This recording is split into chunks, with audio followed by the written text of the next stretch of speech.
변화되어 참으로 구원을 받듯이 그리고 온 세상에 복음이 전파된다함을 아는 그리고 배워서 실천하는 사랑하는 성도들 등으로 이끌어 주실 줄 믿고 감사드리며 예수를 받들어 기도하옵나이다. 아멘. 사마리아에 이제 이걸 좀 배웁니다. 간단하게 지나가기 쉬운 부분이 이 부분이에요. 방금 굉장히 긴 말씀을 같이 합독했습니다. 그렇죠? 우물가에 예수님이 일부러 찾아갔습니다. 더 중요한 거는 사마리아 사람들은 지금부터 2700년 전이에요.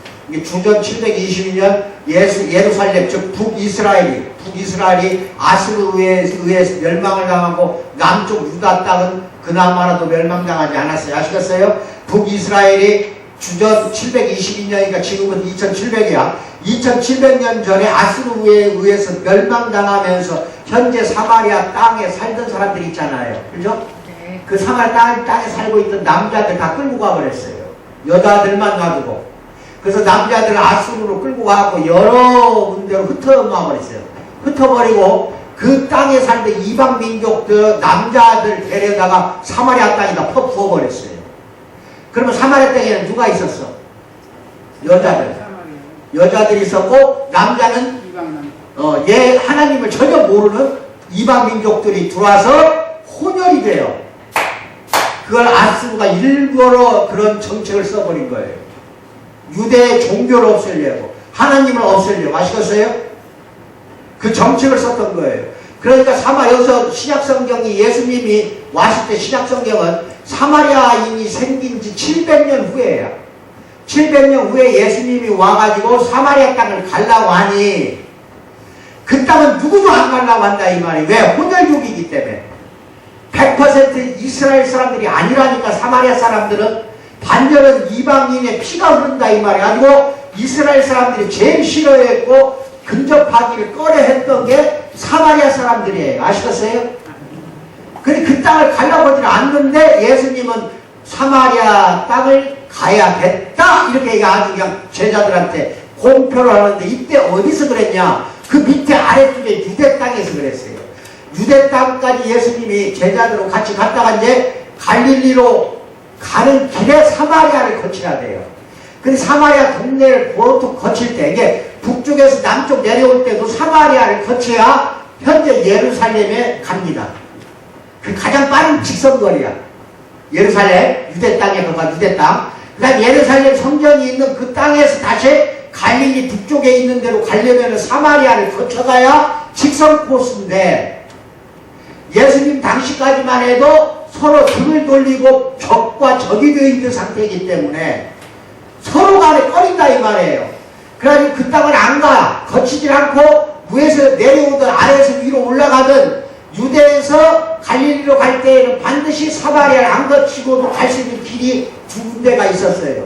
그 한 군데가 대부분이 가는 길이 뭐냐? 유대 예루살렘에서 올라오다 보면 오른쪽으로 요단강이 나옵니다. 요단강을 건너가면 오늘날 요르단 땅이에요. 아시겠어요? 요단강을 건너가 버리면 얼마나 힘들어. 그러니까 건너가서 북쪽으로 계속 올라가. 그럼 요단강 이쪽 편은 뭐야? 사마리아 땅이니까 쳐다보지도 않고 올라갈 수 있잖아. 사마리아에서 안 만나도 되잖아. 그래가지고 다시 올라가고 다시 요단강을 거꾸로 또 건너요. 또 건너면은 거기에 이제 갈릴리 지역이 나오는 거예요. 아시겠어요? 그래가지고 갈릴리 땅으로 갔던 겁니다. 아시겠어요? 이제 뭔 말인지? 그래서 아무도 사마리아 사람하고는 같이 있으려고 하지도 않고 만나려고 하지도 않고 적과 적으로 지냈는데 이날따라 예수님이 제자 12명한테 뭐라고 하냐? 유대 땅에 있다 갑자기 야 오늘 사마리아에 가자. 뭐 예수님이 가자는데 따라갈 수밖에. 그러니까 우물가에 난 12시 미리 도착했어요. 예수님이. 아니냐 좀 이따 사마리아 여인이 물동이를 치고 우물가에 와서 물길로 왔는데 난 12시에 온 건 뭐냐? 새벽에 와야 되는데 이 여자는 그 동네에서 손가락질 당하고 버림받은 여자였다 이겁니다. 새벽에 같이 오질 못해. 왜? 남편이 5명이나 있었고 지금 있는 남자도 동거하는 남자야. 이게 남자를 밝히는 여자다 이 말입니다. 어쩌면 이 여자는 사마리아 사람들한테 참여하고 손가락질 당하고 이 여자하고는 가까이 가지 않으려고 합니다. 그러니까 낮에 물길로 온 거예요. 그걸 예수님은 꿰차고 있었고 알고 있었다는 겁니다. 그러니까 12시에 오니까 물을 좀 달라 하면서 이제 말을 걸기 시작해서 내가 주는 물은 영원히 영원히 목마르지 않는 생수를 너에게 줄 수 있다는 이야기가 나오는 겁니다. 너는 이 야곱의 우물을 아무리 먹어봐야 또 먹어도 갈증이 나지만 내가 주는 물, 이 생수를 먹으면 영원히 갈증이 나타나지 않으리라. 영원히 여러분 안에는 예수 그리스도의 성령이 충만하게 들어차 있기 때문에 영적으로 말하는 겁니다. 영적으로 갈망할 수가 없어요. 예수를 믿는 우리는 영적으로 이미 성령이 들어와 계셔서 항상 생수를 공급해 주기 때문에 영적으로 갈망하지 않는다. 갈증이 없다는 겁니다. 아멘 받으시기 바랍니다. 우리 안에는 성령이 있다. 시작. 예, 예수님이 보내신 성령이 우리 안에 있기 때문에 항상 영적으로 생수를 지금 공급받고 있다 이겁니다. 아시겠어요? 예?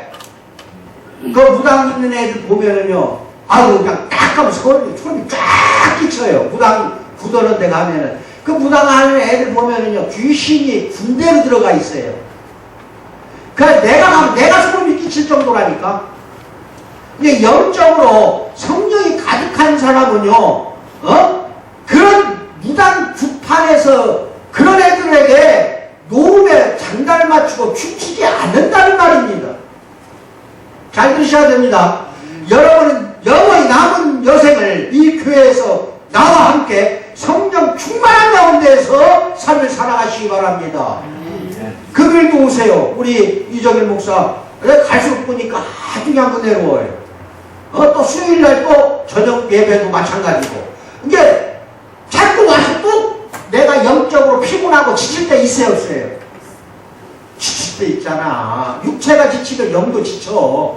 그때는 와서 다시 수요일날 저녁 예배, 금요일 저녁 예배 와서 다시 또 충만하게 갖고 세상으로 들어가면 생수가 항상 끊임없이 내 안에 채워져 있기 때문에 갈증을 느낄 수가 없다는 건 남해를 받으세요. 그런데 이 여인은 예수를 전혀 몰라요. 선지자로만 알고 있었어요. 왜? 너는 남편이 5명이나 있고 지금 사는 남자도 네 남편은 아니지만 살고 있지 않냐. 딱 그냥 꿰차고 이야기해버리니까 다 엮어 꿰차는 선지자로만 알았는데 이야기 대화 나누다 보니까 선지자가 아니라 장차 오실 메시아라는 거를 이제는 확신이 오는 거라, 이 여자가. 그러니까 마을 동네로 물동이를 내버리고 뛰어들어가서 그거예요. 메시아가 왔다. 메시아가 그리스도고 그리스도가 메시아. 똑같은 말이에요. 메시아는 이스라엘 말, 히브리 말이고 그리스도는 헬라어, 즉 그리스 말이에요. 그러니까 똑같은 말이에요. 메시아가 왔다, 그리스도가 왔다 하니까 전부 마을 사람들이 우물가로 나와서 예수님을 맞이하게 된 겁니다. 아멘을 받으세요. 그러면 유대에서 사마리아까지 가서 복음이 전파가 됐어요, 안 됐어요? 됐어요. 그 복음 전파하려고 예수님이 일부러 간 겁니다. 일부러 갔어요. 그래서 이틀 밤을 거쳐 유숙을 한 거예요. 그래서 완벽하게 예수님을 영접하고 구원받게 만들었다 이겁니다. 아시겠어요? 예, 여기까지 이해하시겠죠? 이 사마리아 여인이 이제 그 이야기는 잊어버리면 안 돼요. 아시겠어요? 이 이야기는 이 남자 저 남자에게 짓밟히면서 무정한 마음을 갖게 된 여자, 또 자신을 비참하게 만든 부정한 사마리아 여인에 관한 이야기입니다. 42절까지 그래요. 그녀는 5번을 결혼했고 이혼하고 결혼하지 않은 채 한 남자와 살고 있었어요. 그녀는 자신의 마음을 단속하지 않았어. 아까 그 잠언 본문 말씀 모든 지킬 만한 것 중에 더 내 마음을 지키라고 그랬잖아. 마음만 잘 지키면 생명의 근원이 거기에서 난다 그래요. 잠언에서. 그렇게 마음을 지키지 못하니까 이 남자 저 남자한테 휘둘리는 거예요. 창녀라해서 그냥 다 창녀됩니까?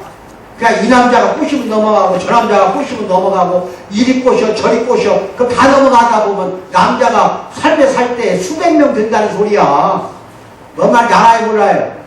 그것은 왜 그래? 여자가 자기 마음을 지키지 못해서 그런 거예요. 그러니까 이 여자 그 여자에 속하는 거야. 그러니까 마을 사람들이 다 싫어하고 꺼려하고 사마리아인들조차도 이 여자하고 상견하고 않는다. 마을 동네 사람이 다 소문나서 알고 있다는 거죠. 옛날에는요 시골에 가면 농촌에 띄엄띄엄 여기 한 동네 좀 더 가 저쪽에 한 동네별로 살기 때문에 그 동네에서 누가 하나가 뭔 일이 있다 하면 금방 알아요 몰라요? 금방 알아. 영희네 엄마는 어쩌고 철수네 아버지는 어쩌고 다 이야기야. 그냥 퍼져. 아시겠어요? 그러니까 이 여자는 그 동네에서도 버림받은 여자라니까. 그걸 알아야 돼요. 남자가 남편이 5이었다면은 이 여자가 혼자 살면서 남편이 5이 다 죽어버렸다는 것은 아니거든요. 얼마나 살아간데 살기만 하면 죽냐? 아주 그냥 살기가 낀 여자는 아니거든. 이 남자 끼우 저 남자 끼우했던 여자다 이 말이에요. 뭔 말인지 알아요? 그럼 6번째 남자하고 좀 결혼도 않고 살고 있는 거예요. 동거하고. 그걸 예수님이 갖다 그냥 퍽 부어버린 거예요. 회심이라는 게 있습니다. 내가 예수님을 완전히 믿어서 과거의 모든 것들을 돌아서서 그 길로 안 가고 예수님의 말씀의 길로 돌아선다는 것은 회심이라고 그래요. 회심하시려면 자기 죄가 뭔지를 알아야 됩니다. 예수님이 맨 처음에 얘는 남자가 5이고 지금 사는 남자도 남편도 아니다. 딱 쳐버린 이유는 뭐냐? 죄를 깨닫게 한 겁니다. 죄를 알게만 돼야, 죄가 내가 있다는 걸 알아야만 예수가 영접이 된다니까. 그걸 예수님이 뭘로 시켜줘? 십자가의 보혈의 피로 시켜주려면 먼저 여러분 안에 뭐가 있다는 걸 알아야 돼요. 죄가 있다는 걸 깨닫게 해주기 위해서 예수님이 이거를 지적한 것이지, 이 여자가 너는 아주 천녀 같은 여자다 욕하는 게 아니라니까. 죄를 알게 해주는 거예요. 깨닫게 해주는 거예요. 그래서 우물가에서 회심을 해버린 거라니까요. 그래서 예수가 구세주인 걸 받아들였다니까요. 이제 아시겠어요? 받아들였습니까 여러분? 예수님 구세주인 걸 믿어요? 예수님 우리를 구세주 맞습니까? 예, 그래야 됩니다. 그래서 마음을 단속하지 않고 힘들고 고통스러운 나날을 살고 있는 그런 여자였어요. 예수님이 등장해서 이 여자의 삶을 완전히 변화시켜버린 겁니다. 이 이야기와 연관된 다른 또 사람들 이야기를 같이 한번 오늘 배워갑니다. 먼저 예수님의 마음, 사마리아를 통과하여 하겠는지라. 이 구절에 사용된 동사는 강제와 의무를 말해주고 있어. 즉 가자인 거예요. 사마리아 끝까지 가겠다는 뜻이야.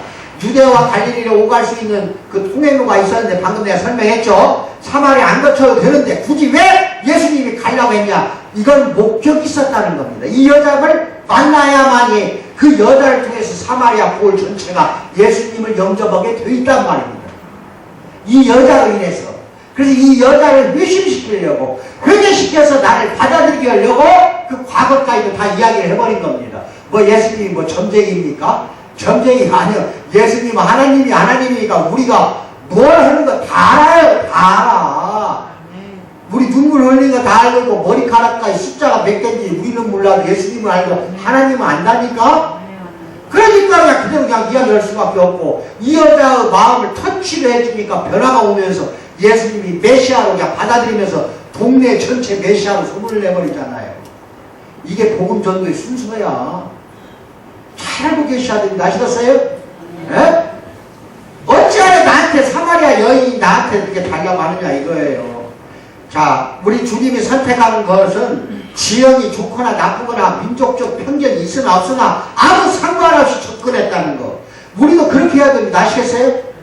이것이 안 돼요. 오늘날 교회는 귀족 문화가 형성이 됐어. 1세기 때, 예수님 때 초대교회는요, 비참하고 불쌍한 사람들이 다 왔어요. 다 오픈되어 있어. 교회 문턱이 없었어. 불쌍한 사람, 가난한 사람, 아시겠어요? 과부, 고아, 나그네가 몽땅 들어와서 교회에서 구제를 받았다니까? 먹고 살 거 다 해줬다니까? 아시겠어요? 예? 내가 상당히 요새는 좀 회개를 해요. 아, 낮에 저 문을, 나 혼자 있으니까 캄캄하게 불 꺼놓고 혼자 있으면 으스스해요. 이 성전이 넓으니까. 이 방에서 이제 나는 책 보고 공부하는데, 문을 나는 보통 그냥 열어놔요. 잠궈놓지나 교회이기 때문에. 아, 벌컥벌컥 막 말도 없이 들어와요. 어떤 막 노숙자 비슷한 남자들이 대부분이야. 뭐 들어왔니? 커피 한 잔 내. 무조건 처음부터 커피야. 말 걸라고 나한테. 잘 왔다고. 그럼 저 뒤에 딱 앉아요. 그래서 저 문 열고 닫는 소리가 들리니까 내가 여기서 듣고 나오지. 그럼 앉아있어 벌써. 그래서 커피를 갖다 줘. 그럼 잘 마셔. 이제 어떻게 오셨냐? 교회 다니냐? 다닌데 이제 이 교회는 나오기 싫다는 소리거든. 그거는. 다닐 아니, 난 다 거짓말이에요. 여기 나올 수 없습니까? 나와서, 우리 믿음 생활 같이 합시다. 내가 그랬죠. 허름한 남자가. 어제도 왔어요. 그저께구나. 그저께 왔는데. 하여튼 계속 주일마다 와. 내 끈질기게 오는 거 보려고 하는 것도 있지만, 그러더니 한 두세 번 오더니 뭐라고 하냐면은 다 떨어진 270짜리 운동화 하나 있냐는 거예요. 운동화가. 그럼 우리 교회 오면은 내가 우리 교인들 그 헌 운동화 있는 거 알아봐갖고 뭐 여러 개 줄 수도 있다. 내 건 나는 255니까. 저 뒤져봐야 없다. 너 줄 수도 없으니까 또 와라. 그랬더니 이제 그거 하나 타려고 계속 온 거예요. 근데 난 금방 잊어버리고 또 금방 잊어버려. 이것이 2달째. 뭐라고요? 2달째? 근데 그저께 또 와서 운동화를 이야기하는 거예요. 야, 부끄럽더라니까, 이제는. 응? 270짜리 내버린 운동화들 없지. 그래도 헛것 주기는 그렇잖아. 깜빡깜빡 잊어버린 거야. 그 내일 가서 내가 어디 홈플러스 가서 사다 놓으려고 그래. 나한테 있어요, 차에. 내가 270이니까. 헌거. 구두 다 있어, 차에. 아니, 그러니까. 이따가 갖다 지금 신는 거 말고. 아니까 안 신고 그냥. 안 신고, 예, 고마워요. 감사! 이렇게 복이 들어가는 거야. 아, 이거 이제 잊어버리고는 내가 이제 회개한 거야. 어? 그리고 이제 사마리아 이 여인 생각이 나는 거야. 이 여인을 동네에서 내버린 여자야. 그러니까 낮에 못 들어온 건데 예수님을 일부러 만나잖아. 예수님 2000년 전에 이 땅에 왔을 때는요, 고관들, 부자들 만나려고 온 게 아니라 낮고 천한 사람들만 3년 동안 만나고 돌아다녔다니까. 낮고 천한 사람들은 예수님 옆에만 오면 편안해. 내가 그걸 잊어버린 거예요. 저 사람은 나를 목사로 보지 않고 편하게 나한테 이야기하고 접근하는 사람이야. 가난하고 불쌍한 사람들은요, 교회가 가기만 하면 편하는데, 바리새인처럼 율법처럼 지식인처럼 많이 배우고 지위가 있는 사람들은 굉장히 불편하게 여긴 것이 2000년 전에 바리새인들이고 오늘날 똑같아요. 그래서 예수님을 혐오하고 예수님을 비방하고 욕하고 십자가에 매단 놈들은 돈 있고 권력 있고 권세가 있고 배우는 그런 사람들이 그렇게 했다 이 말이에요. 낮고 천한 사람, 문둥이들 손 갖다 얹었어. 이건 있을 수가 없는 거예요. 예수님은 손 딱 갖다 대잖아요. 눈물도 닦아주잖아요. 병 고쳐주잖아요. 요새는 문둥이가 없어. 문둥이처럼 병 많은 사람 여기만 오면 내가 다 고쳐줄 텐데. 왜 우리 지금 있는 성도들이 이야기 안 해? 무슨 병인데 다 고친다니까 내가? 고치는 그런 능력이 있다니까? 그럼 소문 내 오늘부터. 아시겠어요? 여기 오시도록 하라니까? 그런 사람들을 예수님이 2000년 전에 만났고 그 사람들은 예수님이 편하게 느껴졌다 이 말입니다. 근데 오늘날 교회는요, 참 불행하게 됐어요. 어떻게 언제부터 이런 참 작태가 벌어졌는지. 40년 만에 내가 목회를 하다 보니까 이건 너무 사회가 이 교회 안에 많이 들어와가지고, 난 사회 40년 살았으니까 너무 잘 알잖아요. 다 들어와버렸어. 그러다 보니까 끼리끼리 어울린다고 중산층 이상 잘 사는 사람들이 우르르 서로 만나려고 오는 게 교회가 되어버렸다 이 말이에요. 이게 가난하고 불쌍한 사람들은 오질 않아. 아시겠어요? 이게 참 내가 비참하게 느껴지더라 이겁니다. 아시겠습니까? 우리는 그런 교회가 아닙니다. 아무나 다 받아들입니다. 아시겠어요? 그렇게 소문 내세요. 제발 와서 병도 고치고 마음도 영적으로도 안정을 찾고 여기만 오면 또 여러분들이 가족처럼 보살펴 주셔야 돼. 아시겠어요? 네. 그것이 옛날 예수님이 했던 방식입니다. 잘 알고 계시기 바랍니다. 미국에서 있었던 이야기인데, 내가 미국 생활 많이 했어요. 과거에는 30대에 그랬어. 30대, 40대 초까지. 그래서 사업차 많이 갔어요. 미국 전체를 많이 돌아다녔는데, 그때 교회를 안 나갔지만 내가 아는 친구들은 다 교회를 다녀요. 그러니까 그 목사가 이제 나오고 운전하는 사람, 내 친구고 목사하고 3명이 타고 공항을 가는데, 목사가 하는 이야기가 가다가 이쪽 길로 가래. 갑자기. 근데 기름 게이지가 0을 거의 다 가르쳐. 영. 그러니까 기름이 떨어져 가는데 빨리 공항까지 가야 되는 거 아닐까? 아니다. 저 가면 주유소가 있다. 주유소 거쳐가자. 목사가 갑자기 그러는 거예요. 그래가지고 허름한 길로 막 가는 거야. 막 한참 가다 보니까 막 주유소가 하나 나오는데 거기서 나오는 친구가 혹이 있어. 이렇게. 주유소 일하는 친구가. 그러니까 목사가 가서 이야기를 하면서 교회 나오라고 막 그 이야기를 하는 거야. 공항 비행기 시간 얼마 안 남았는데 일부러 간 거예요. 그럼 예수님도 뭐예요? 일부러 같이 안 갔어요. 우리도 지금부터 나가면 일부러 가요 안 가요? 그 대답 많잖아 지금. 예수님이 일부러 사마리아에 만나고 내가 말하는 이 목사가 그 일부러 주유소 직원을 만나러 계기가 영을 가르칠 때 주유소까지 가서 거기서 기름을 넣으면서 이제 이야기를 하는 거예요. 그래가지고 이제 교회 가게 만드는 건 내가 목격한 것이 한 30년 가까이 돼요. 그때는 내가 교회 안 다녔다니까. 근데 그것 보고 내가 감명을 깊었어. 감명을 있었어. 아, 이거구나. 한 사람을 구하기 위해서라면 천리길도 마다하고 가십시오. 그게 우리들의 소명이고 사명인 줄 믿기 바랍니다. 그게 안 되면 안 돼요. 어? 그래가지고 여기까지는 여러분이 다 설명드렸어요. 두 번째, 죄인의 마음.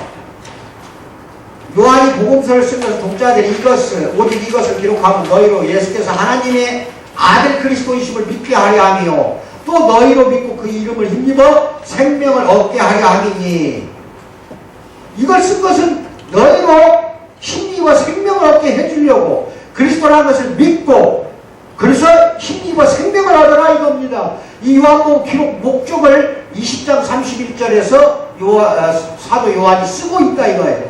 그러니까 여기서 점차 차츰 예수님이 누구인가를 우물가에서 대화하는 중에 처음에는 몰랐어도 야곱보다 당신이 크냐는 그 엉뚱한 소리를 하잖아. 그러다 점차 가다가 나중에 회심을 하고 갑자기 예수를 구주로 영접을 해버리잖아요. 그 순서 봤어? 이게 씨 뿌리는 순서하고 비슷합니다. 씨 뿌리는 순서 보면은 여러분도 알고 계셔야 되는데 마태복음 13장 1절에서 9절까지 보면 씨 뿌리는 게 나와요. 그날 예수께서 집에서 나가서 바닷가에 앉으시고 큰 무리가 그에게로 모여들거늘 예수께서 배에 올라가 앉으시고 온 무리를 해변에 서 있더니 13장 3절에 예수께서 비유로 여러 가지를 그들에게 말씀하여 이르시되 씨를 뿌리는 자가 뿌리러 나가서 뿌릴새 덜어는 길가에 떨어짐에 새들이 와서 먹어버렸고 덜어는 흙이 옅은 돌밭에 떨어짐에 흙이 깊지 아니하므로 곧 싹이 나오나 해가 돋은 후에 타서 뿌리가 없으므로 말랐고 덜어는 가시떨기 위에 떨어짐에 가시가 자라서 기운을 막았고 덜어는 좋은 땅에 떨어지면 어떤 것은 100배 어떤 것은 60배 어떤 것은 30배의 결실을 하였느니라. 귀 있는 자는 들으라. 씨 뿌리는 거. 우리하고 틀려요. 이스라엘 농사질 때 우리는 경작을 하잖아. 봄에 씨 뿌릴 때 어떻게 해요? 쟁기질 하지? 다 갈아엎은 다음에 땅을 갈아엎은 다음에 씨를 골고루 뿌리죠. 근데 이스라엘은 그게 아니에요. 여기다 이 씨 바구니를 메고 딱 한 잡고 뒤로 뿌려버려. 뭐라고? 그냥 쭉 가면서 걸어가면 뒤로 뿌린다니까. 그러면 이게 경작도 안 하고 딱 갈아엎지도 않고 그러니까 단단한 길가에 뿌려지거나 돌밭에 뿌려지거나 장알가시아 돌밭 그 다음에 가시덤불에 뿌려지거나 옥토에 뿌려지거나 그냥 아무데나 뿌려지는 거야. 그 씨가 옥토에 뿌려져야만이 100배, 60배, 30배 열매를 거둔다 이 말입니다. 아시겠어요? 예? 그렇게 뿌린 다음에 이스라엘 농법이 그거예요. 그 다음에 쟁기질을 해버려. 쟁기질을 나중에 쟁기질 한다니까. 그러니까 이게 지금 뒤로 뿌려버리면 이런 것이 어디에 떨어진지 아무도 모르는 거지. 여러분 마음의 옥토가 돼야 이 말씀이 여러분의 영혼 속에 마음밭에 뿌려져가지고 나가는 순간 이제 싹이 트고 자라서 이게 100배 이상의 결실이 여러분 안에 이루어지게 되어 있는 겁니다. 마찬가지로 지금 이 여성이 처음에 사마리아 여인이 우물가에 왔을 때 단단한 돌밭이었어요. 그러니까 예수가 뭔 말을 해도 야곱보다 큽니까? 당신은 뭡니까? 막 자꾸 이렇게 비아냥거리잖아요. 그렇죠? 그러다가 차츰 보니까 이제 돌밭이 말하자면 가시덤불에 옥토가 되더니 드디어 결실을 맺는 그 장면이 우물가에 대화합니다. 그걸 잘 봐야 돼요. 그러니까 믿지 않는 사람은 다 돌밭이라고 봐야 돼. 아시겠어요? 단단한 길가나 가시덤불이 그게 믿지 않는 사람들입니다. 믿지 않는 사람들의 마음을 열게 하는 게 그게 굉장히 중요한 거예요. 그 씨를 갖다가 이제 옥토가 된데 거기다가 뿌려야 돼. 비로소 메시아입니다. 당신은 나의 구세주입니다. 그리스도를 영접하듯이 우리가 이런 것에서 배워야 될 게 그런 거예요. 그래서 예수님이 대화 시작할 때 마음이 굳어 있었으나 왜냐하면 유대인으로 봤으니까 예수를 그런 사람이 사마리아의 자신과 이야기하려는 것이 왜 그런가를 처음에는 의심했어요. 이 여자가 이야기하자 그저 갈증을 해소시켜줄 생수를 제시하는 거예요. 예수가 생명수를 제시하니까 이제 마음이 열리기 시작하는 거예요. 맨날 아침마다 나는 물길로 낮에마다 이렇게 와서 고생을 하는데 갈증 느끼지 않는 생수를 준다고 하니까 마음이 열릴 수밖에. 이제 아시겠어요? 마음을 열게 하는 거라니까 그게. 그래야 거기에다가 이제 씨를 뿌리기 시작하는 거예요. 아시겠어요? 예. 그래서 야곱보다 큰 부이냐 이제 점점 나가는 거예요. 그리고 이제 관심을 갖는 거야 예수한테. 그렇게 관심을 갖게 만드는 예수님이에요. 그러고 나서 이제 확 잡아돌릴 때 뭐야? 네가 남편이 말에 5이나 있지 않냐? 찔러버리는 건 뭐예요? 회심시키려고 하는 거예요. 아시겠어요? 그러면서 확 열리면서 옥토가 되는 겁니다. 그래서 죄가 회심이 돼. 회개가 되고 나서 거기에 이제 씨가 뿌려지니 100배 이상의 결실이 맺어질 수밖에 없다. 이거를 순서를 잘 알고 계시나 아시겠어요? 네, 그 순서를 여기에서 그런 걸 배우셔야 되고 그 다음에 일꾼의 마음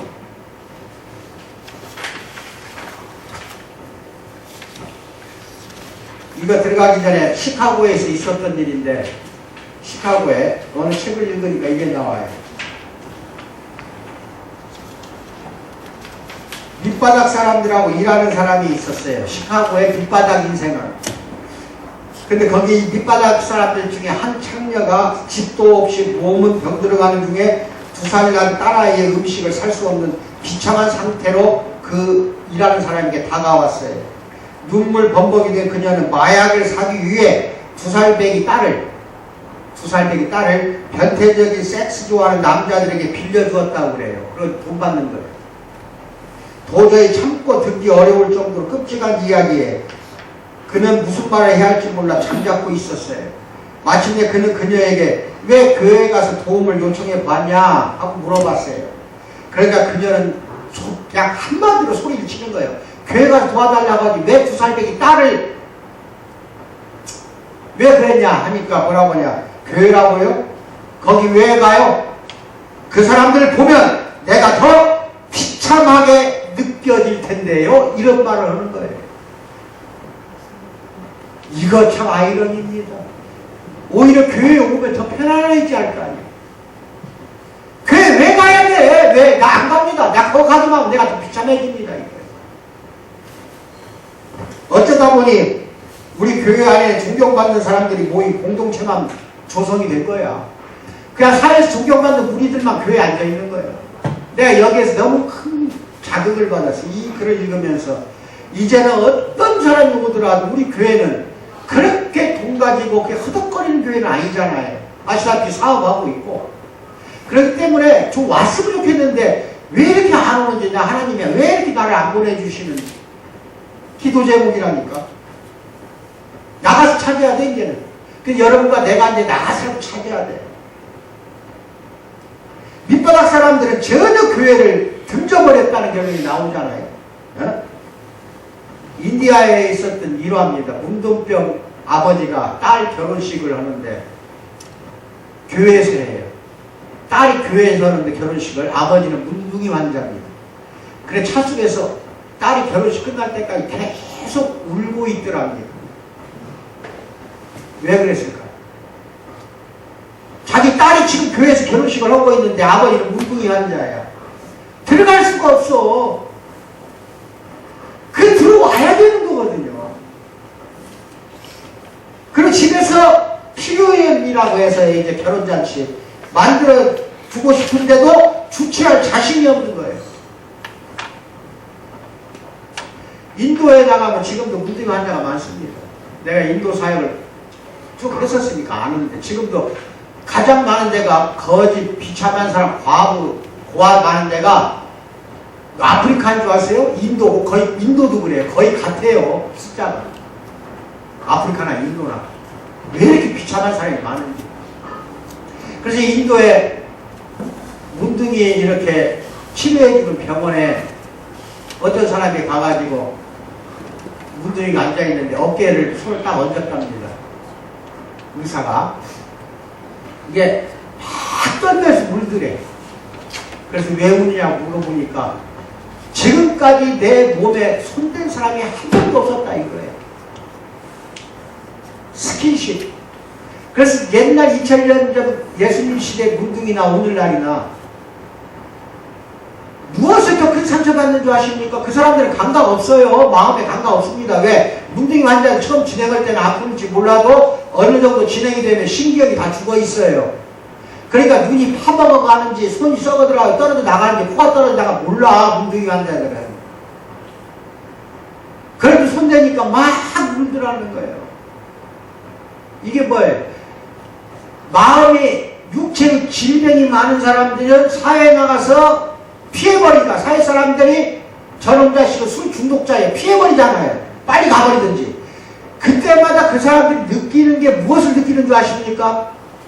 질병에 대한 고통은 아니에요. 마음의 고통을 느낀다니까. 이제 아시겠어요? 저 여자 창녀야. 저 술 부정뱅이야. 저 마약쟁이야. 저 문둥이야. 이게 엄청난 쇼크로 오는 거예요. 그게 환자들의 마음인 거를 우리는 조금이라도 같이 거기에 동참합시다. 아시겠어요? 그 고통에 참여를 해달라는 거예요. 가서 그 사람 물질로 도와주라는 게 아니라 그 마음만이라도 우리는 갖고 있자는 거예요. 아시겠어요? 우리는 그런 사람들이 말자니까. 여기에서 이제 마지막으로 여러분에게 좀 이야기하고 싶은 게 있어요. 일꾼들의 마음, 이거 다 읽어보세요. 다 읽어보시고. 일단은 사도 바울도 뭐라고 하느냐. 고린도전서 3장 6절에서 9절까지 나는 심었고 아볼로는 물을 주었을 때 오직 하나님께서 자라게 하셨나니 그런즉 심는 이나 물 주는 이는 아무것도 아니로되 오직 자라게 하시는 이는 하나님 뿐이니라. 심는 이와 물 주는 이는 한 가지이나 각각 자기가 일한 대로 자기의 상을 받으리라. 우리는 하나님의 동역자들이요 너희는 하나님의 밭이요 하나님의 집이다. 이렇게 고린도전서에서 바울 사도가 이야기하고 있습니다.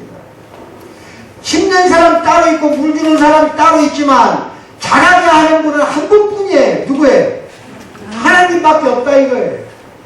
그리고 자라게 하는 분이 오직 하나님이기 때문에 너희들이나 우리들은 심는 이와 물 주는 이는 한 가지이나 각각 자기가 일한 대로 거기서 상을 받을 뿐이다 이거예요. 우리는.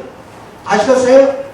자라게 하는 하나님이지만 자라게 하는데 동역자로 쓰고 있는 게 하나님이다. 이게 우리를 뭘로 쓰고 있다 하나님이? 예, 동역자예요. 우리들은. 하나님이 하는 일에 동역자가 되시기 바랍니다. 하나님의 우리들은 밭이 되어야 되고 하나님의 또 집이 되어야 된다는 것을 바울 사도가 고린도전서에서 주장을 하고 있습니다. 맞는 말씀입니다. 우리들은 하나님과 함께 같이 가는 동역자입니다.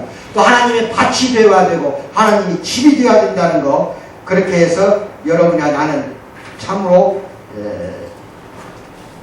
잘 그렇게 이겨나가고. 근데 제일 중요한 건 내가 이게 여러분이 하도 내가 진론 같아서 설교 시간에 해야 될까 망설일 때도 있어. 그러다 또 후회를 하고 회개하는데 그게 뭐냐면 전도예요. 연말에 다가옵니다. 한 사람 해보세요. 아시겠어요? 그 왜 이런 이야기 하냐면 이것의 전도를 가르치는 거거든요. 사마리아 여인은 다른 거 아니에요. 보세요. 베드로가 사도행전 3장 1절에서 4장 4절까지 보면은 사도 요한하고 같이 성전에 올라가는 거 장면이 나와요. 그런데 성전 미문이라는 그 문 앞에 항상 안진뱅이가 있어요. 그날 오후에도 이제 가요. 성전에 예배 드리러 가고 거기 가서 이제 기도하러 이제 성전에 사도 요한 베드로 같이 가는데 미문에 안진뱅이가 앉아있는데 내게는 은과 금은 없어도 그걸 베드로가 그런 이야기 하는 거예요. 그리고 예수의 권능으로 살려내는 게 나와요. 안진뱅이가 일어나고 이제 걸어가는 거예요. 아시겠어요? 그런 장면이 나오면서 그날 그 성전에서 말하자면 설교를 하는데 몇 명이 왔냐? 내가 말씀 데이터가 2,000인데 5,000명이에요. 5,000명이 몰려도 남자 숫자만 5,000명이 다 믿어버렸어요. 5,000명이. 그러면 기적을 했기 때문에 믿은 게 아니에요. 그거 잘 알아야 돼요. 예수님이 사복음서에 보면은 기적을 일으킨 게 한 40번 나와요. 39번이나 40번 나오는데 그 기적을 보고 믿은 사람 거의 없어요. 내가 한번 물어볼게요. 기적이 믿음을 일으킵니까? 믿음이 기적을 일으킵니까? 이제는 추수감사한다 선물 하나도 없어. 기적이 믿음을 일으킬까요? 기적을 보고 믿어요? 기적이 믿음을 일으켜요? 믿음이 기적을 일으켜요? 기적 보고 믿은 사람은 사복음서에 단 한두 건밖에 없어요. 예수님이 기적을 일으킬 때마다 오히려 죽이려고 했어요. 기적 때문에 죽은 거예요. 그래서 기적 표적을 원하는 게 유대인들이 많은데 우리도 그런 게 많아요. 기적을 좀 일으켰으면 하는데 그거 잘못 생각한 거예요. 저 상대방이 믿는 거는 기적 때문에 믿는 게 아니라 잘 들어야 돼. 믿음이 있기 때문에 기적이 나타나는 거라니까. 이제 이해하시겠어요? 그것을 잘 명심하고 사복음서 읽으세요. 오늘날 왜 나는 기적이 안 나타날까? 이런 사람 많아요. 어떤 목사도 나한테 상의하러 와요. 근데 답변을 할 수가 있어야지. 그 말을 하고 싶어도 성도 같으면 해요. 근데 목사인데 그 말을 할 수가 없더라고. 기적이 믿음을 일으켜요? 믿음이 기적을 일으켜요? 이제 아시겠어요? 근데 그 기적을 보고 믿는 사람은 거의 없었다니까? 필리핀 선교, 인도 선교 갑니다. 그 셀제린이 뭐니 내가 만든 거 몽땅 가지고 가갖고 나만 가면 죽어서야 아픈 사람들 전부 발라주고 기도를 하면 그 자리에 다 일어나요. 다 일어나. 나중에 전화해서 물어보면 그 중에서 일부만 믿어요. 다 믿는 게 아니라니까요. 고쳐졌는데도. 아시겠어요? 그렇듯이 우리는 그저 자비, 예수님이 사복음서에서 행했던 건 거룩함이 아니라 자비였어요. 그러나 불쌍한 사람, 천한 사람, 낮고 약한 사람들, 병든 사람들, 그냥 어려워하는 사람들 많아요. 아시겠어요? 이런 사람들 주변에 있으면 소문내서 우리 교회로 보내세요. 그 사람들을 고쳐주고 그 다음에 여기에서 고쳐줘서 그 사람이 믿는다기보다 그 사람이 여기서 고침을 받아가지고 구세주를 영접하면 그게 하나님의 뜻인 줄 알아야 되고 영접 안 하는 것도 하나님 뜻으로 알아야 됩니다. 아시겠어요? 하지만 우리는 최선의 방법을 다 써서라도 그걸 계속 우리 교회는 해 나가야 된다는 겁니다. 그래서 보면은 예루살렘에 있는 그 지역이 또 유대 땅이에요. 유대 땅을 거쳐서 예수님이 어디로 가느냐? 사마리아로 갑니다. 사마리아로 가고 그 다음에 세상 사람들이 다 구주로 믿었더라 하는 것이 오늘 여러분이 보고 배운 게 이거예요. 사마리아 여인과 우물가에서 대화 나누는데 세상에 구주로 왔다는 걸 다 인정해버리잖아요. 번져나가는 순서가 예루살렘에서 유대 땅에서 사마리아에서 이 세상으로 번져나가는 걸 알 수가 있는데 이 사마리아 우물가의 여인이 어쩌면 기가 막히게 사도행전 1장 8절로 딱 들어가야 돼요. 사도행전 1장 8절에 뭐라고 나오냐? 오직 성령이 너희에게 임하시며 너희는 권능을 받고 예루살렘과 온 유대와 사마리아와 땅 끝이 세상이에요. 땅 끝까지 이르러내 증인이 되리라 하시니라. 아멘 받으시기 바랍니다. 이것을 우리에게 주고 있는 교훈이 뭐야? 사마리아 여인의 교훈은 다른 데서 찾지 마세요. 예수님이 뭐라고 했어? 사마리아로 가야겠다 그랬잖아. 그때 밑에서부터 출발한 거예요. 갈릴리 무예가 아니에요. 예루살렘에서 출발한 거야. 그럼 예루살렘을 출발해서 거치면 유대 땅이야. 유대 땅을 거쳐서 어디로 가는 거야? 사마리아로 가서 이틀간 잤어 잤어. 그러니까 사마리아 전체 마을 사람들이 뭐라고 그래? 세상의 구주인 걸 믿었더라. 아까 본문 말씀에서 봤어요 안 봤어요? 이것이 바로 사도행전 1장 8절로 이어진다니까. 이제 아시겠어요? 이걸 연결시켜 드렸으니까 우리는 언제나 성령을 받았다고 한다면 그 권능까지 받았으니까 예루살렘 온 유대뿐 아니라 사마리아 땅 끝까지 세상 끝까지 나가서 예수님의 증인이 되기를 주님의 이름으로 축원드립니다. 여러분과 나는 세상 땅끝은 그만두고라도 부천 땅끝만 가자. 뭐라고? 부천 땅끝. 왜 웃어? 서울서 온 사람은 서울 땅끝 아시겠어요? 거기까지만 가자. 그래도 하나님은 기뻐하시는 그리고 여러분을 자녀로 맞이해주고 여러분을 위해서 여러 가지로 많은 복을 베풀이라 나는 믿습니다. 기도하겠습니다. 사랑의 하나님 아버지 참으로 감사합니다. 항상 우리 사랑하는 성도들이 나아가 참으로 하나님의 말씀을 증거하는 증인으로 살 때 부족함이 없도록 도와주시고 능력이나 지치지 않도록 채워주시고 항상 은혜 가운데에서 살아갈 때 부족함이 없는 그래서 참으로 하나님의 사랑스러운 자녀로 쓰임받는 데 유능한 인재가 되도록 간절히 빌고 원하오니 들어주실 줄 믿고 감사드리며 예수를 받들어 기도하옵나이다. 아멘.